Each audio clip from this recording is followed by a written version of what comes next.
옆에서 이렇게 가면서 피식피식 좀 드르륵 쏴는 거라. 민간인을 향해서 발사를 했다? 이건 군인의 무력 폭력이 아니냐 말이야.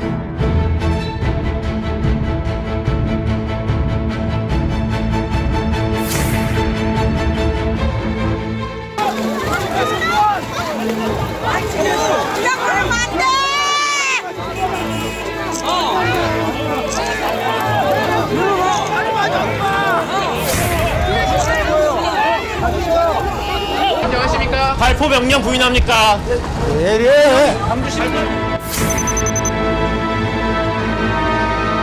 네, 오늘 전두환 씨가 5.18 민주화운동 당시에 헬기 사격을 증언했던 고 조비오 신부 명예훼손, 사자 명예훼손 혐의로 광주 법정에 섰고요. 고 조비오 신부의 조카 조영대 신부님 연결해서 이야기를 좀 나눠보겠습니다. 안녕하세요. 신부님 이렇게 미사 때 뵈야 되는데 그렇죠? 네. 예. 오늘 재판은 어떻게 보셨습니까? 예, 마치 어두운 터널에 갇혀 있는 듯한 그런 어떤 막막함을 느꼈습니다. 정말 기다렸고 39년 만에 광주 재판에 드디어 전두환 씨를 세우게 됐는데 예상했던 대로 계속 본인의 모든 그런 죄악과 만행에 대해서 다 부인하고 자기가 죄를 짓지 않았다. 또 사자 명예훼손도 사실 성립되지 않는다 하면서 계속해서 부정하는 입장을 그 변호인을 통해서 고수했지요. 네. 그래서 정말 마음이 너무 아팠습니다. 이 전두환 씨를 고소하게 된 이유가 있으실 거라고 봅니다. 이게 사실 다른 큰 죄목들도 있지만 어쨌든 광주 법정에 세웠다는 것은 역사적으로도 의미가 있는 것인데요. 신부님께 분명히 이유가 있었을 것 같은데. 조비오 몬실님, 조비오 신부님, 저의 이제 숙부님이신데 광주의 위대한 사제로 그렇게 모두가 다 인정하고 공경을 하셨던 분이죠. 그런데 그분에 대해서 파렴치한 거짓말쟁이다. 그냥 거짓말쟁이가 아니고 파렴치한 거짓말쟁이다. 이렇게 명예훼손을 회고록에다 했단 말이죠. 그래서 사제로서도 정말 이건 너무나도 큰 명예훼손인데 그러나 저는 이것을 사적인 차원에서 저희 숙부님의 그런 명예가 훼손됐다 하여서 고발했다기보다는 이것이 광주 5.18 진상규명과 맞닿아 있는 부분이기 때문에 광주 5.18의 진상규명을 위해서 이때 이 부분을 반드시 고발하고 그래서 전두환 씨를 반드시 법정 위에 세워야 되겠다는 그런 뜻에서 제가 고소하게 됐었습니다. 네. 그러니까 신부님 말씀은 이게 지금 사자 명예훼손으로 고소가 되긴 했으나 이 단락을 통해서 우리가 실체적 진실에 접근해야 하는 것은 바로 5.18 당시의 발포 주범자를 밝혀내는 것까지 갈 수 있다고 판단했기 때문에 이 고소를 진행하셨다 이렇게 받아들이면 그렇습니다. 되겠습니까? 예, 알겠습니다. 네, 그렇습니다. 네. 그 앞으로 전두환 씨에 대한 처벌 어떻게 이루어져야 된다고 보십니까? 물론 사법부가 아니기 때문에 이런 이야기를 하시기가 부담스러울 수 있으나 그냥 심정적으로 어떤 처벌을 받아야 된다라고 생각하십니까? 사실 우리 광주 시민들이 겪었던 그 아픔이나 상처로 놓고 본다면 정말로 크게 처벌을 받게 하고 싶습니다. 그러나 처벌이 능사가 아니고 정말로 회개하고 광주 시민들에게 저질렀던 그 만행에 대해서 진심으로 뉘우치고 용서를 빌어오는 것이 정말 우리가 바라는 것이고 그렇게 해서 광주의 명예를 다시 살리고 또 5.18의 진상 규명을 해 나가자 하는 것이 우리의 본래의 그런 지향이고 목적입니다. 그래서 처벌에 대해서 우리는 그렇게 큰 주안점을 사실은 두고 있지 않습니다. 부디 회개하고 광주 시민들에게 정말로 잘못됐다고 그렇게 속죄를 했으면 좋겠습니다. 이제 좀 살 만큼 살았고 사실 이제 살면 얼마나 더 산다고 제발 이 세상을 떠나기 전에 정말 심판자 하느님을 좀 두려워하면서 진심으로 회개하고 뉘우치고 용서를 빌고 그렇게 떠났기를 정말 간절히 바랍니다. 네. 사람들의 마음이 곧 하늘의 마음이라 그랬으니까 사람들에게 사과하는 것이 사실은 하늘에 사과하는 것이겠죠. 그죠, 신부님? 그 혹시 네. 마지막으로 네, 5.18 관련해서 역사를 왜곡하는 사람들에게 하고 싶은 말이나 진상규명을 위해서 우리 사회에 꼭 이야기하고 싶은 게 있으시면 그냥 신부님 마음을 좀 이렇게 전달해 주시면 좋겠네요. 예, 저희들은 그 당시 80년 5월에 얼마나 많은 고통을 겪었습니다. 그런데 그것도 부족해서 계속 우리 광주를 그 폭도로 몰고 있는 그런 그 망언들에 대해서 우리는 2차, 3차 계속 마음에 한을 더 품게 되고 마음에 더 응어리가 깊어집니다. 제발 좀 진실을 왜곡하면서 광주를 모독하고 폭동으로 모는 그런 그 언론, 그런 망언들을 더 이상 좀 하지 말아주기 바랍니다. 그런데 한국형 홀로코스트법 제정 이것이 이제 제안이 되어 있는데요. 정말 꼭 이것이 제정이 되어서 이제는 광주 시민들에게 더 이상 이런 망언들이 나올 때마다 그에 응한 그 처벌이 가해지고 그렇게 해서 다시는 그런 망언들이 우리 광주에 그렇게 가해지지 않도록 그렇게 법적으로 그런 그 제도가 마련되었으면 정말 좋겠습니다. 예, 신부님 고맙습니다. 네, 감사합니다. 네.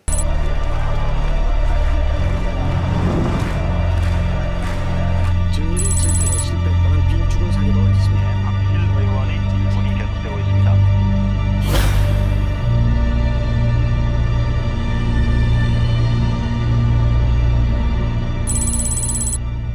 조국을 떠나는 것이 아닌 한 속죄하는 마음으로 어느 곳이라도 가겠습니다.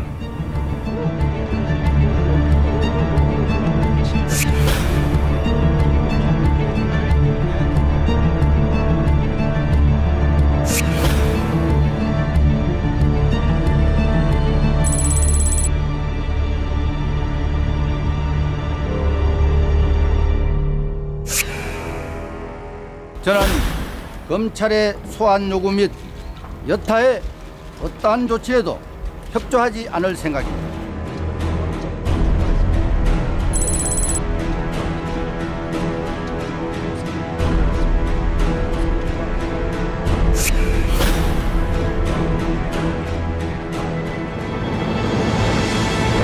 전두환 노태우 두 전직 대통령이 월요일인 22일 사면 복권됩니다.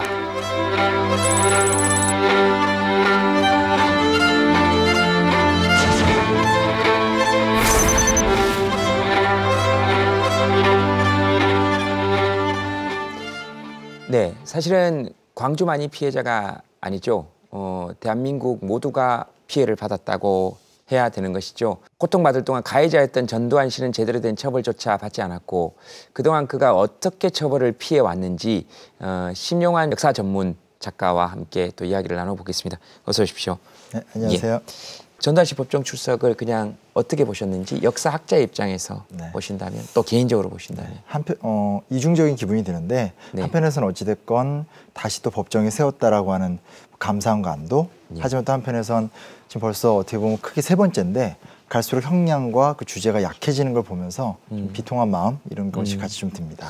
네, 그러니까 이걸 계기로 해서 어쨌든 아까 신부님 말씀하신 것처럼 사자 명예훼손이지만 이것도 작은 것은 아니지만 이걸로 해서 좀 실체적 진실로 어쨌든 광주 법정에서 나아갈 수 있어야 된다고 보는 것이고요. 그렇죠. 네. 예. 네.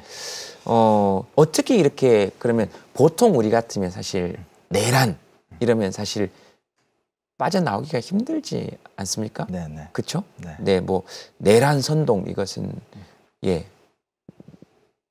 저도 한번 그렇게 고발을 당했나 하여튼 그런 것 같은데 확정 판결이 난 거 아닙니까? 그렇죠. 그럼 어떻게 이렇게 처벌을 피해 왔던 겁니까? 한 번 피한 게 아니라 여러 번 피했는데요. 예. 첫 번째는 이제 1988년, 예. 그러니까 집권이 끝나고 네. 그리고 유랑쟁 여파 속에서 사실상 모든 사람들이 다 어떻게 보면 체포가 될지도 알았고 또 실제로 일부는 체포조라고 해서 막 그 자택 근처에 가서 어떤 그런 활동을 하기도 했었었는데 네. 이제 그때 그것이 실제로 체포나 어떤 처벌로 이어지지 못했던 배경은 첫째는 정권 교체를 실패했고 예. 야권이 분열됐다라는 것이 좀 특징적인 모습입니다. 네. 그러니까 요랑쟁을 통해서 기존에 있었던 독재 체제를 무너뜨리긴 했는데 예. 그 이후에 결국은 대통령 선거에서 김영삼과 김대중이 분열 그리고 그 과정 속에서 적장자라 할 수 있겠죠. 노태우 정권에 들어서게 되면서 실제로 오공청문회 같이 얘기는 들어주겠고 말할 기회를 주겠다라고 하면서 뒤쪽에서는 그 유명한 백담사행 같은 것들 그런 식의 어떤 일종의 도피 전략이죠. 그런 걸 하게 되면서 관심은 많이 받았지만 실질적으로 그냥 어떻게 보면 이제 절로 도망가서 응거하는 어떤 한 번의 기회를 누리게 된 거죠. 네. 그러나 굉장히 지금 화면에 나오는 것처럼 당당했고요. 어떻게 보면 그냥 그 태종처럼 상황처럼 저렇게 있었던 것도 아닌가라는 생각이 들 정도로 느낌상으로는 저 지금 전혀 어떻게 죄를 지어서 저기 가 있다는 느낌이 들지 않잖아요. 백담사에서 나온 후에 또 재판을 받잖아요. 이때는 그러면 어떻게 처벌을 피해가면 이때는 정권이 교체됐다고 봐야 되는 거 아닙니까? 교체가 완전히 되지는 않은 거죠. 김영삼 정권이기도 하고 문민 정권이긴 한데 이제 문제는 3당 합당을 통해서 노태우 정부를 계승하는 형태로 됐기 때문에 완전한 정권 교체라 말할 수는 없는데 어찌됐건 1996년에 이제 김영삼 대통령이 직접 발의에 의해서 특별법 제정이 추진이 되게 되고요. 그로 인해서 1심에서는 뭐 사형 선고가 났고 근데 이제 문제는 사형 선고가 났는데 2심에서는 무기징역으로 감형이 되더니 그 이후에 결국 한 2년여 만에 무죄, 그러니까 이제 사면이 되는 특별 사면이 되면서 좀 흐지부지해지는 걸로 결과가 나게 되는 거죠. 네, 그 2년도 안 걸렸죠. 네, 특별 사면 나올 때 저때 지금 화면이 나오는데 저때 기자들에게 이제 저때도 당신들은 감옥 가지 마라 이렇게 얘기했다 그러는데요. 그러니까 단 한 번도 미안하다거나 사과하는 모습을 보인 적이 없는 것 같습니다. 그렇죠. 그래서 지금 사람들이 붕괴하는 것 같고요. 그러면 당시 국민들이 저희 사면이 될 때 당시 사회적 분위기는 좀 어땠습니까? 이게 사실은 뭐 사면에 대한 여론은 굉장히 나빴고요. 근데 조금 냉정히 말하면 원래 이 김영삼 대통령이 어떤 특별법 제정 의지 전에 이미 이거에 대한 수사 논의가 검찰에서부터 공소권 없음이라고 해서 무효가 됐었고 근데 그게 대통령의 의지에 의해서 간신히 저런 처벌이 이루어졌던 거거든요. 그렇죠. 그 얘기는 뒤집어서 얘기하면 대통령의 의지가 바뀌면 언제든지 사면할 수 있다라는 결과가 나타나게 되는 거고 실제로 김영삼 대통령의 자서전을 보면 딱 1년만 가다두려고 했다. 뭐 이런 기록도 나오고 당시 어떤 외환 위기 그리고 개혁 필요증 김영삼 대통령의 지지도의 저하 같은 것들 속에서 외환 위기를 좀 극복하기 위한 국민 통합의 수단으로 어떻게 보면 이런 문제들을 좀 활용했다라고 좀 볼 수 있게 되는 거죠. 네. 그게 성공한 쿠데타는 처벌할 수 없다라는 게 그때 당시 논리였던 거죠. 네. 알겠습니다. 왜 이렇게 힘 있는 기관들은 끝까지 저런 사람들 편을 들었을까요? 그때도. 그러니까 이게 우리가 그냥 사건의 껍데기만 보면서 마치 그때는 정말 제대로 된 기회가 있었는데 안 됐다라고 보기에는 사실은 과정을 보게 되면 실제로 검찰이라든지 사법부가 제대로 된 척결 의지가 있었다라는 것에 대해서는 좀 의문도 되고요. 그리고 결국 그것이 남은 마지막 수단은 정치인들의 결정이 돼버리니까 정치인들이 처한 자기 상황들 이런 것들 때문에 이제 김영삼 대통령도 그렇고 반대편에서 그 당시 야권의 지도자였던 김대중 대통령도 정권을 교체하는 과정 속에서 DJP 연합 같은 걸 하게 되니까 또 어떤 좀 사회통합이다라고 얘기하면서 이걸 또 용인하게 되는 식으로 가니까 어떻게 보면 전두환 대통령이 전두환 씨께서 그걸 정확히 알고 있지 않았나. 그리고 조금 냉정히 말하면 그때부터 지금까지 지만원 망원 사태 같은 것들이 보여주듯이 많은 사람들이 흥분하고 있지만 한편에서는 여전히 전두환 씨 행동에 대해서 또 광주 문제에 대해서 아주 모멸적으로 대하는 사람들이 많이 있다라는 거 그거에 대한 자신감 같은 게 분명히 있기 때문에 단 한 번도 사죄의 언사를 보이지 않았던 거겠죠.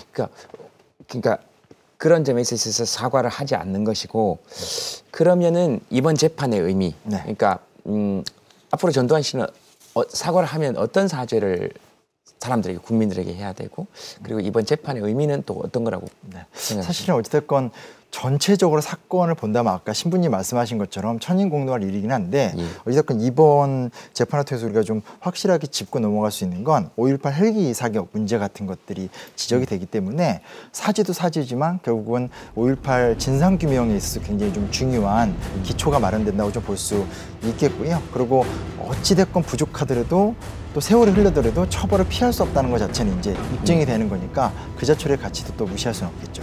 네, 그 독일 같은 경우에 아까 신부님 말씀 도중에 잠깐 나오긴 했는데 독일 같은 경우에는 그 독일 역사기억법 그러니까 나치와 관련된 유사행위 시에는 표현의 자유 이런 것이 아니고 유사행위 시에는 강력하게 처벌하는 것이 것으로 돼 있고 네네. 스페인에도 그 비슷한 법이 맞습니다. 있죠. 네네. 그러면 우리나라에 아마 우리나라에도 이런 법이 이제 제정될 가능성이 있습니까? 꼭 그렇게 됐으면 좋겠고요. 그러니까 독일 같은 경우는 그런 어떤 쉽게 말하면 혐오 표현을 못하게 하는 방법인 거고요. 스페인 같은 경우는 공공시설물에서 그런 것들을 조용하거나 기리지 못하게 하는 방법이기 때문에 이게 어떤 완전한 척결까지는 아니더라도 적어도 공적 사회에서 이런 어떤 모욕적인 망언 혹은 어떤 광주 민주항쟁과 관련된 아픔들을 이제 왜곡하는 어떤 조형 행위 같은 것들을 다 몰아낼 수 있는 근거점들을 마련할 수 있겠죠. 근데 지금 우리나라에서는 국회의원들이 또는 공당의 정치인들이 또 바깥에서는 일부 세력들이 그런 얘기를 하는데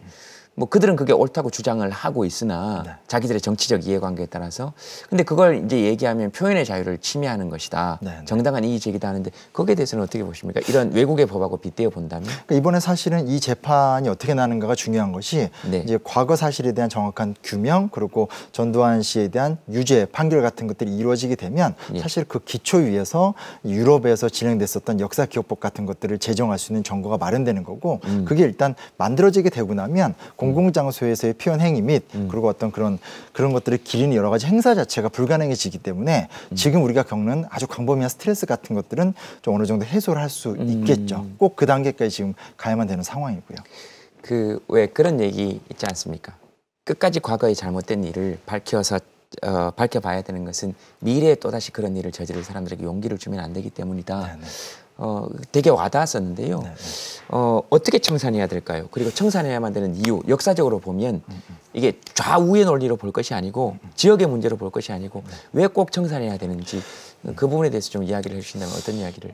예. 광주 민주항쟁은 뒤집어서 보면 한국 역사에서 가장 잔혹했던 인권유린 사건입니다. 네. 그러니까 우리가 이것을 민주주의 역사에서 굉장히 의미 있는 사건으로 보는 것도 가치가 있겠지만 한국 역사에서 이토록 참혹하게 죽어갔던 적이 없었던 비통의 시간이었었기 때문에 예. 이 문제를 해결한다는 것은 우리가 지금 기대하고 있는 인권에 대한 기대 수준하고도 이어지기 때문에 과거의 역사 청산만이 아니라 오늘 우리가 꿈꾸는 어떤 사회적인 인권에 대한 기대하고도 결부가 됩니다. 즉 전두환은 물러가라라고 외쳤던 광주나 대한민국에서 살 어린아이들이 살 미래의 인권하고도 연결되어 있는 문제 아닙니까? 그렇죠. 예. 네, 네. 그래서 외국 같은 경우 심지어 자기네 나라가 아니더라도 정의와 인도에 반한다라고 하면 기소를 내릴 수도 있고 실제로 칠레의 피노체트 같은 경우는 런던을 방문했다가 스페인 법원에서 내린 영장에 의해서 영국 경찰이 체포하는 사례도 있었습니다. 그래서 어떤 지금이 거기까지 가진 못하지만 이렇게 다시 하나하나 정의를 향한 기초들을 놓게 되다 보면 일단 혐오 표현 같은 것도 사라질 수 있고 다시는 이런 어떤 잘못된 역사에 대해서 단죄할 수 있는 새로운 전기를 또 마련할 수 있다는 것도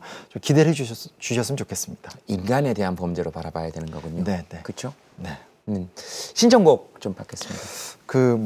오늘 전두환 씨의 이 문제도 있지만 사실은 평생 민주화 운동을 위해서 애쓰셨던 고 문동환 목사님의 장례식이 이어지고 있는데 그의 형이었던 문익환 목사께서 작사하셨던 정태춘 씨가 노래 부른 고마운 사랑아로 추천하겠습니다. 네. 알겠습니다. 얘기 잘 해주셔가지고 고맙습니다. 잘했는지 모르겠습니다. 네, 잘 해주셨습니다. 고맙습니다. 네, 감사합니다. 감사합니다. 네.